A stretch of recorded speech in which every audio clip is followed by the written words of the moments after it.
3rd Regional Community Defense Group patuloy na pinapalakas ang Reserve Force sa pamamagitan ng ROTC Summer Camp at Academic Phase Training na isinagawa sa San Miguel, Tarlac City.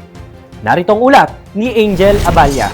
Mas pinaigting ng 3rd Regional Community Defense Group or 3rd RCDG ang pagpapalakas ng Reserve Force ng bansa matapos ang sabayang closing ceremony ng ROTC Summer Camp Training o RSCT at Advanced Second Class ROTC Academic Phase Training ARAP MS3132 Class Year 2-2026. Kasabay ng opening ceremony ng Advanced ROTC Academic Phase Training para sa ARAP MS4142 Class 2026 na ginanap sa Camp Serviliano Aquino, San Miguel, Tarlac noong Hulyo 11. Sa seremonya, formal na idineklara ni Colonel Mariolito I. Retirva, Philippine Army Group Commander ng 3rd RCDG, ang pagtatapos ng 284 na ROTC cadets ng RCT at ARAP MS3132 Class Year 2-2026. Kasabay ng pagbubukas ng Advanced ROTC Academic Phase Training para sa 315 First Class ROTC cadets ng ARAP MS4142 Class 2026. Pinangunahan ni Tarlac Governor Christian Tel A. Yap bilang guest of honor and speaker ang seremonya, kung saan kinilala ang mga nagtapos sa matagumpay na pagdaan sa mahigpit na pagsasanay. Isang mahalagang yugto sa paghahanda ng mga susunod na leader at reservists na magsisilbing katuwang ng Armed Forces of the Philippines sa pambansang depensa, disaster response at iba pang contingency operations. Sa kanyang mensahe, binigyang pugay ni Governor Yap ang disiplina, katatagan at dedikasyon ng mga nagtapos. Hinikayat din niya ang mga ito na patuloy na isabuhay ang pamumunong may integridad, malasakit at pananagutan bilang mga reservists na laging handang tumugon sa tawag ng bayan. Samantala, hinamon din ng gobernador ang 315 First Class ROTC cadets na sinimulan ang kanilang Advanced ROTC Academic Phase Training na paghusayin ang kanilang kakayahan sa military leadership, command responsibilities, disaster preparedness at serbisyo publiko bilang paghahanda sa mas mataas na antas ng tungkulin sa Reserve Force. Ang RSCT at ARAP ay kabilang sa mga pangunahing programa ng Philippine Army sa patuloy na pagpapaunlad ng Reserve Force upang makabuo ng mga reservists na may mataas na antas ng disiplina, kakayahan sa pamumuno at kahandaang tumulong sa pagtatanggol sa soberanyan ng bansa, pagpapanatili ng kapayapaan at seguridad at mabilis na pagtugon sa mga kalamidad at iba pang pambansang pangangailangan. Patunay ang aktibidad sa matatag na pagtutulungan ng 3rd Regional Community Defense Group at mga local government units sa rehiyon para sa paghubog ng isang profesional, disiplinado at isang mission-ready reserve force. Isang mahalagang haligi ng pambansang seguridad